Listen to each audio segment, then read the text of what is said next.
કાલ, કાલનો મતલબ છે ધ ટાઈમ, સારો ટાઈમ, ખરાબ ટાઈમ. કાલને હંમેશા ખરાબ સમય સાથે કેવો કાર્ડ આવ્યો છે મને આપણે એવું કહીએ છીએ. કાલ જે કષ્ટ આપનારો છે સમાજને, સમયને, જીવને, એ કાલ કેવો ભગવાનના પ્રાગટ્ય સમય બન્યો છે. પરમ શોભનઃ, એ કાલ પણ પરમ સુંદર બની ગયો. કાલ પરમ શોભનઃ યય્યેર્વા જનજન્મ રક્ષમ શાંત રક્ષક ગ્રહતારક. ભગવાનનું પ્રાગટ્ય થાય ત્યારે બધી બેડીઓ ખુલી જાય છે. અને અહીંયા મંદ મંદ જલધરા થઈ રહી છે, અમી વૃષ્ટિ થઈ રહી છે. મંદ મંદ શીતલ યમુનાજીના તટ પર વાયુ વહેરાઈ રહ્યો છે. વૃક્ષ ઉપર ઉગેલા પુષ્પોની સુગંધને લઈને સમગ્ર બ્રજમંડળને માનો પ્રભુની સુગંધથી એ ચંપા અને મુકુલના પુષ્પો સંપૂર્ણ બ્રજમંડળને સુગંધિત કરી રહ્યા છે. યમુનાજી કલકલવંતિની બનીને અને સુંદર લહેરો પર માનો તરંગ ભુજગંકણ પ્રટમુક્તિકા વાદુકા નિતંબતક સુંદરીમ નમત કૃષ્ણ તુર્ય પ્રિયા. શ્રી યમુનાજી ઠાકોરજીના મિલન માટે કાલાવેલીને ધીમે ધીમે લહેરોનો પ્રવાહ વધી રહ્યો છે. અને આ બાજુ દેવકીજીના ગર્ભમાં ભગવાન પ્રવેશ કરે છે. અને પ્રવેશ કરતાની સાથે કારાગૃહ જે અંધકારયુક્ત છે, જ્યાં ડાર્કનેસ છે, એ ડાર્કનેસ વાળી જગ્યા કેવી થઈ જાય છે? ઇલ્યુમિનેટ થઈ જાય છે, પ્રકાશવાન થઈ જાય છે.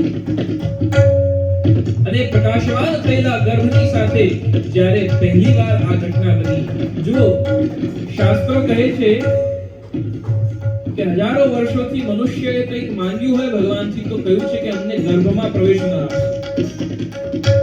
ગર્ભની હંમેશા નિંદા કરી કે આ જન્મ લઈએ છીએ અને પાછા સંસારના બંધરોમાં અમે ફસાઈ જઈએ છીએ. એની મહિનતામાં 9 મહિના સુધી આ ચેતનાને રહેવું પડે છે. અમને ગર્ભમાં નથી જવું. ગર્ભની હંમેશા નિંદા થઈ. જે સૃષ્ટિનો સ્ત્રોત હતો, ભગવાને કહ્યું કે એની નિંદા કરવાથી નહીં ચાલે. એટલે સ્વયં પ્રથમવાર અજન્મા ભગવાન પોતે ગર્ભમાં પ્રવેશ કરે છે. અને દેવતાઓએ કોની સ્તુતિ કરી? જેની નિંદા થતી હતી, ભગવાનના પ્રવેશ કરતાની સાથે એની સ્તુતિ થવા લાગી. સત્યવ્રતમ સત્યપરમ ત્રિસત્યમ સત્યસ્ય યોનિમ નિહિતં ચ સત્યે સત્યસ્ય સત્યમ ગત સત્યનેત્રમ સત્યાત્મકં ત્વામ શરણં પ્રપદ્યે. ભગવાન પરમ સત્ય, ત્રિકાલા બાધિત સત્ય ક્યાં આવીને પ્રવેશ કર્યો? આ દુનિયાનું સત્ય શું છે? દરેક વ્યક્તિ ગર્ભથી જન્મ લે છે. એવા સત્યસ્ય સત્ય યોનિમ નિહિતં ચ સત્યે, દેવકીજીના ગર્ભમાં ભગવાને પ્રવેશ કર્યો. ગર્ભસ્તુતિ થઈ છે. ગર્ભમાંથી જે તેજપુંજ હતું, પ્રકાશ હતો, that illuminated energy and light બહાર પ્રગટ થઈ. પ્રગટ થઈ તો કેવી પ્રગટ થઈ? ચતુર્ભુજમ શંખ ગદાયુધમ શ્રીવત્સ લક્ષ્મીમ ગલશોભિત કૌસ્તુભમ પીતાંબરમ સાંદ્રપયોદ સૌભગમ. કિરીટ, કુંડલ, પીતાંબર, શંખ, ચક્ર, ગદા, પદ્મ આ બધું ધારણ કરીને પૂર્ણ બ્રહ્મ સ્વરૂપે, નારાયણ સ્વરૂપે ભગવાન ત્યાં પ્રગટ થયા. લોક વેદ પ્રસિદ્ધ પુરુષોત્તમ પ્રગટ થયા. અને પ્રગટ થયા જેને વેદ વર્ણવી રહ્યા છે એ ભગવાન દેવકીજી અને વસુદેવજીના ગર્ભના સ્વરૂપે, બાળક સ્વરૂપે ત્યાં પ્રગટ થયા. હવે બાળક જન્મ લે તો કેવો હોય? બાળક જન્મ લે ત્યારે કેવો હોય? ઇન્ફન્ટ કેવું હોય? કપડા પહેરીને આવે, 4 હાથ વાળો હોય, એના હાથમાં આ શંખ, ચક્ર, ગદા, પદ્મ આ બધા વેપન્સ કે આયુધો હોય. કેવો હોય બાળક? દાગીના પહેરીને આવે, હસતો હસતો આવે. ભગવાનના આવા સ્વરૂપનું નવમી તિથિ મધુમાસ પુનીતા શુક્લ પક્ષ અભિજીત હરિપ્રીતા શીત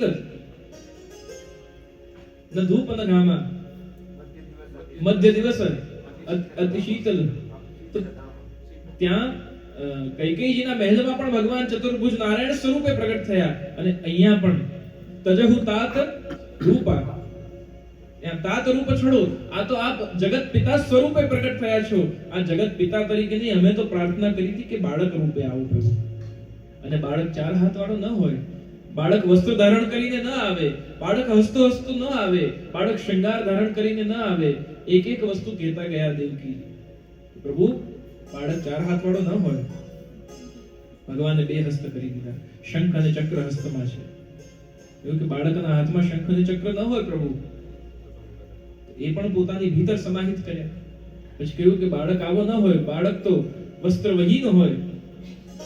આજ હરિ દેખે નંગમ નંગા. કાલે આપણે ચિંતન કર્યું હતું લીલાનું સુરદાસજીની. તો ઠાકોરજી વસ્ત્ર વિહીન થયા અને પછી નાનકડા બાળક બન્યા. દેવકીજીના મનમાં એવું થતું હશે કે આ બધું મારે કેવું પડે, પહેલી વાર બાળક બન્યા છે એટલે આ બધું કેવું પડે.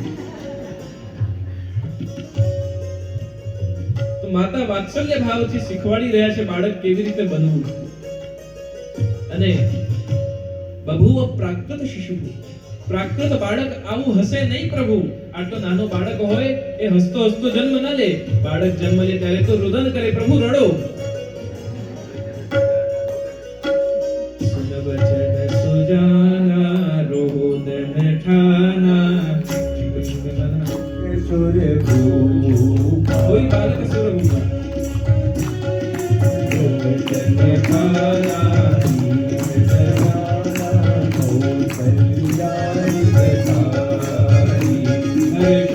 महतारी मुनि मनमारी अद्भुत रूप विचार.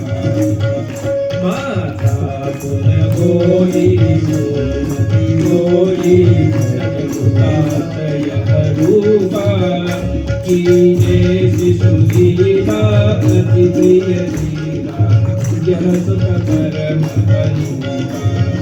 सुन बचन सुजाना रोदन ठाना कोई बालक सुरभूपा. यह जय जय गावहि हरि मन पावहि तेन परहि भवरूपा. हरे प्रगट कपाला दीन दयाला कटारी हर्षित महदारी मुनि मनहारी अद्भुत रूप विचार. ભગવાન બાલ રૂપે પ્રગટ થયા અને ત્યાં જ્યારે દેવકીજીના કારાગૃહમાં, વસુદેવજીના કારાગૃહમાં પ્રભુ પ્રગટ થયા છે અને ત્યારે પ્રભુએ શિશુ રૂપ લીધું. કીજે શિશુ લીલા, પ્રભુ બાલ રૂપ ધારણ કરો. અને બાલ રૂપ પ્રભુનું પ્રગટ થયું. સંપૂર્ણ જગતમાં જય જય ઘોષ થવા લાગ્યો.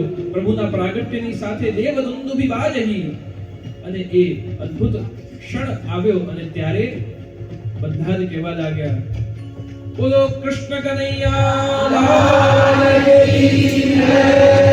જય જય ઘોષ થવા લાગ્યા ત્યારે જે મંદ મંદ અવિવૃષ્ટિ થઈ રહી હતી એ મંદ મંદ અવિવૃષ્ટિ વાદળોને પણ આનંદ થયો કે અમારા રંગવાળો પ્રભુ આવી ગયો. અને એ પ્રભુના પ્રાગટ્યની સાથે ત્યાં મંદમ મંદમ જલધરા, વરસાદ પણ અતિશય વેગથી પડવા લાગ્યો. જે મંદ મંદ પવન ચાલી રહ્યું હતું એ પવનનો વેગ પણ વધી ગયો. હવે વૃક્ષ પહેલા જે પાંદડા હલી રહ્યા હતા હવે આખા આખા વૃક્ષ હલી રહ્યા છે અને નૃત્ય કરી રહ્યા છે કે હમારે સ્વામી આ રહે. એક કદમના વૃક્ષની નીચે ઉભા રહીને પ્રભુ વેણુ વગાડે ત્યારે પ્રભુ પોતે ડોલતા ડોલતા વગાડે. અને પ્રભુનું પ્રાગટ્ય થયું ત્યારે વેણુ ગીતમાં વર્ણન આવે છે કે વૃક્ષ પણ ચૈતન્ય બનીને હલવા લાગ્યા છે. આ પ્રભુના પ્રાગટ્યથી નિર્જીવ પણ સજીવ બની અને નૃત્ય કરી રહ્યા છે. અબ પ્રભુ હમારી છાયા में आएंगे, अब प्रभु हमारे फल खाएंगे. વૃક્ષ વનિતાઓ બધા નૃત્ય કરી રહ્યા છે. પશુ પક્ષીઓ ગાયો રમણ કરી રહી છે. પક્ષીઓ વૃક્ષ પર બેઠા બેઠા કલરવ કરી રહ્યા છે. જે વૃક્ષ ઉપર ઉગેલા પુષ્પો સુગંધ પાથરી રહ્યા હતા હવે એ વૃક્ષના પુષ્પો ભૂમિ પર પડીને પ્રભુના સ્વાગતની તૈયારી કરી રહ્યા છે. અને એની સાથે સાથે યમુનાજી પણ હિલોરે ચડ્યા છે. પ્રિયતમ પધારી ચૂક્યા છે. માનો નવ દુલ્હની આઈ ગવને યમુનાજી પોતાના ડોલીમાં બેસીને પ્રભુને મળવા માટે પધાર્યા હોય એવી પરિસ્થિતિ બની છે.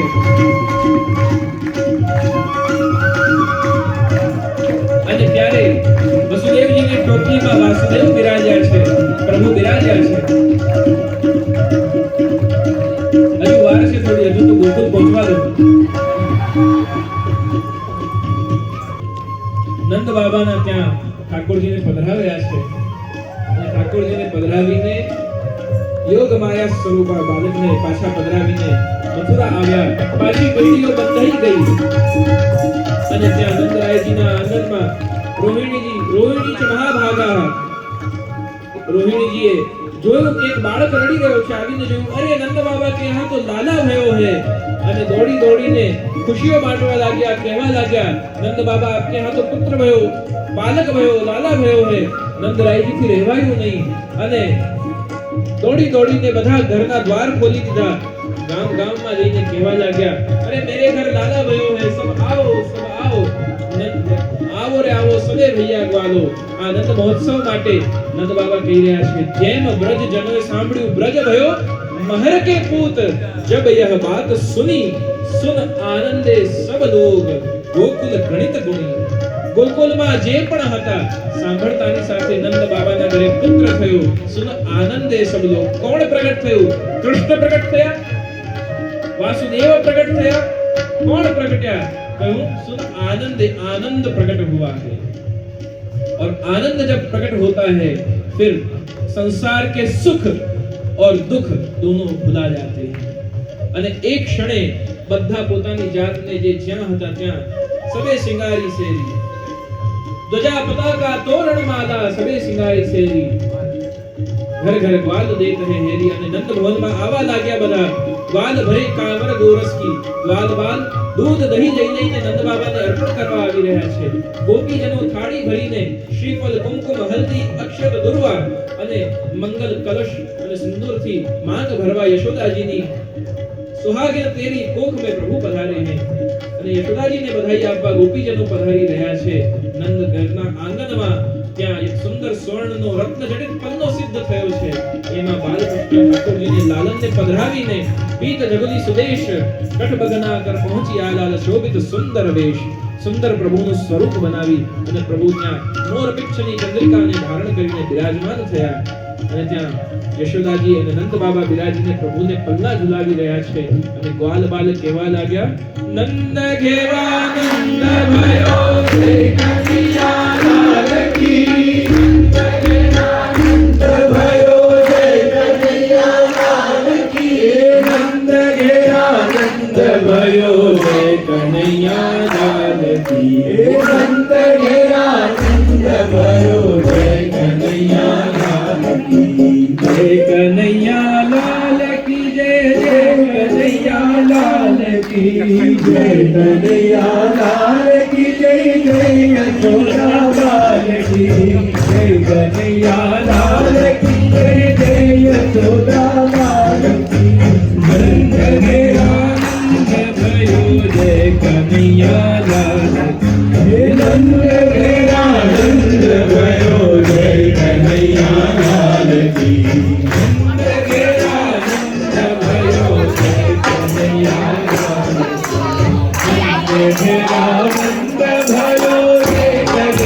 लाल की, नंद आनंद भयो रे कन्हैया लाल की. ये तो कुछ है आनंद भयो रे, ये तो कुछ है आनंद भयो रे कन्हैया लाल की. ये आरती को आरती को आरती को आरती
Thank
you.